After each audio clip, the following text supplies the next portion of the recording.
I'll give you the day, January 8th, 2024, the King's birthday, Elvis's birthday. Actually, my son's 13th birthday too. That's the day of the approval, I believe, for BlackRock. Unfortunately, Kathy's going to get rejected the Friday before that. And Bitwise, and look, we have a piece of Amun. We own a piece of Amun, which is 21 shares with Kathy, and a piece of Bitwise. So I wish both of them would get approved, but I don't think they're going to get approved because I think the game's rigged, and I think the game is going to BlackRock.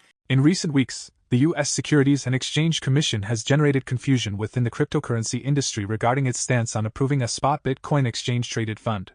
The SEC has repeatedly delayed decisions, engaged in legal battles with Grayscale, and filed lawsuits against major crypto exchanges, sending negative signals to industry participants. Despite this, there is optimism within the industry that the SEC will greenlight what many see as a pivotal component of the upcoming crypto bull market. According to Mark Yusko, a respected hedge fund manager and prominent crypto investor, the SEC will grant approval on January 8, 2024, favoring BlackRock's application. While there's recognition of BlackRock's significant influence globally, the prevailing consensus among analysts is that the SEC will likely approve multiple applications simultaneously to avoid perceived bias. However, Yusko maintains a firm conviction that only BlackRock's application will be approved, a prediction he has held for over a year, predating BlackRock's submission. Yusko suggests that the SEC is following a playbook it employed when approving a gold ETF, granting influential players the initial approval and extending it to others later. Regardless of the specific outcome, there is a high likelihood of a spot Bitcoin ETF approval in the coming weeks, potentially injecting trillions of dollars in new investments into Bitcoin and the broader digital space. Clips from Yusko's recent interviews shed light on his insights into what he anticipates for the crypto space in 2024 and beyond. Please take a moment to like this video, subscribe to the channel, and don't forget to drop your comment and observations in the comment section below. Thanks and enjoy the video. And I think the game is going to BlackRock. And I've been saying this for 18 months. So it's not like I just jumped on this bandwagon. No, yeah, indeed. I've been saying it for a long time that the only one that gets approved is BlackRock, even before BlackRock had an application. And it's because of the famous, Mandela quote, right? First they ignore you, then they laugh at you, then they fight you, then you win. So from 09 to 15, they ignored us. A bunch of nerds and geeks playing through magic internet money. Then from 16 to 21, then they laugh at you. Ha, ha, nerds, geeks. Then they fight you. In 2022, they're like, oh shit, this is real. We need to fight. And so the fight is try to shut down all the competitors. So they got rid of all the lenders that were competing with JP Morgan and the like. And then they're like, oh, well, they got these exchanges and we got to slow them down. So, we'll sue them. And they sued them, and now they just settled with CZ, and now they're trying to control. And so they're like, whoa, okay, we can't kill it, so we'll just buy it all. Okay, but let's think about that. Well, if you buy it, do you think you control it? Right, the miners still control it, so you could go buy all the miners, but you can't get them all. So it's American arrogance, it's American exceptionalism that. Everything revolves like what we're 20% of Bitcoin volume around the world is American. I mean, we're just not that important. We're important, but we're not that important. And so I think what's going to happen is BlackRock gets approved. And that 30 trillion number is from Eric Balchunas. And it's UBS and Merrill Lynch and all these firms that have said, no, you can't buy this. You can't buy GBTC. You can't buy the miners. This is bad. In fact, at Merrill Lynch, if you made your money in crypto, they won't take you as a client. Just ridiculous. Like ridiculous. They're basically saying you're a drug dealer, you're a terrorist. Ridiculous. Absolutely ridiculous. But that's how you fight innovation. Ultimately, this ETF, it's going to happen. And 1%, as Anthony said, is going to go into this ETF. Because every client has been begging to own it. Not a lot. They don't need 10% or 20%, just one. And if you'd done that 5 years ago, instead of making 10% in your portfolio, you would have made 12. It's pretty good. 200 basis points for a 1% allocation, that's pretty good. So it's the best performing, Bitcoin's the best performing asset 12 of the 15 years, including this year. And if you put it in a portfolio, it's perfect because it's uncorrelated with everything else. Yeah. It's 0.0 correlated to bonds, 0.15 correlated to stocks. And it's because stocks and bonds are correlated 30% because they derive their value from the same thing: economic growth, interest rates, GDP. That's not what Bitcoin derives its value from. It derives its value from millennials. Millennials, okay, are going to inherit $30 trillion from us, the boomers. They're not going to put it in stocks and bonds. They're going to put it in digital assets. My granddaughter, who's one, I'll use a prop.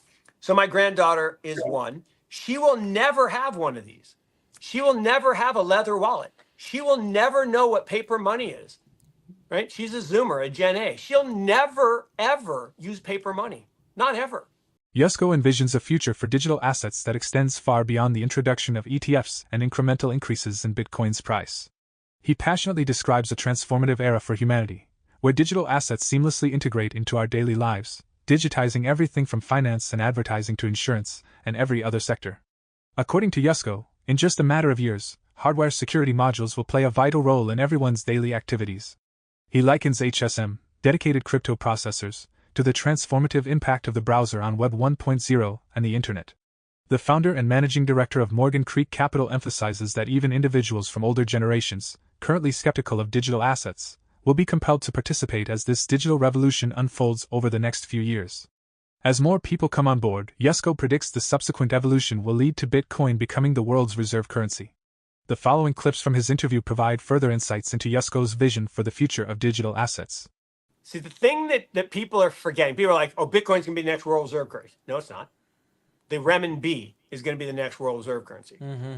And the reason is, and this is kind of fascinating, so especially given where Tim's from, and the original global reserve currency was the Portuguese currency.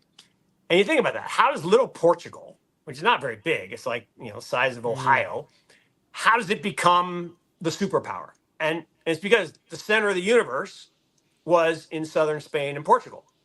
There was no New World. There was no North America, no South America. India was just, fledgling country.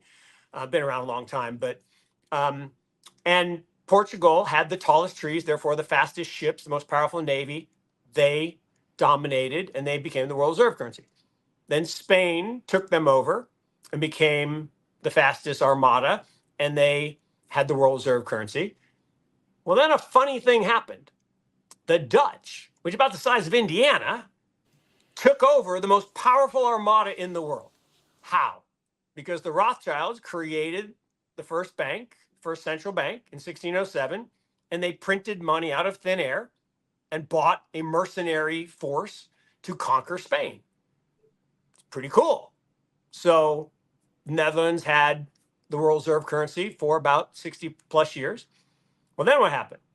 If you've seen the movie that's out now, Napoleon turned out was a better general than the mercenaries. So France took over. And then they had the world reserve currency.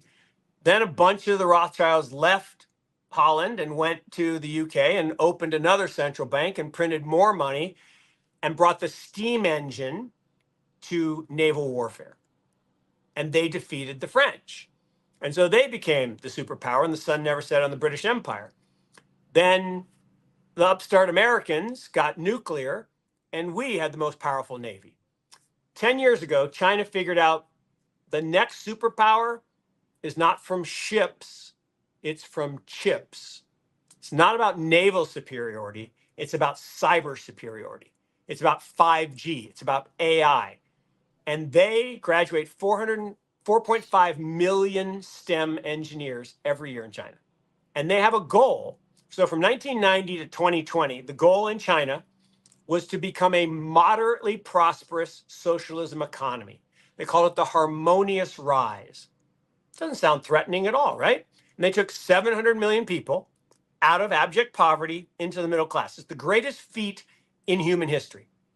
Unbelievable. 700 million people into the middle class. Absolutely incredible.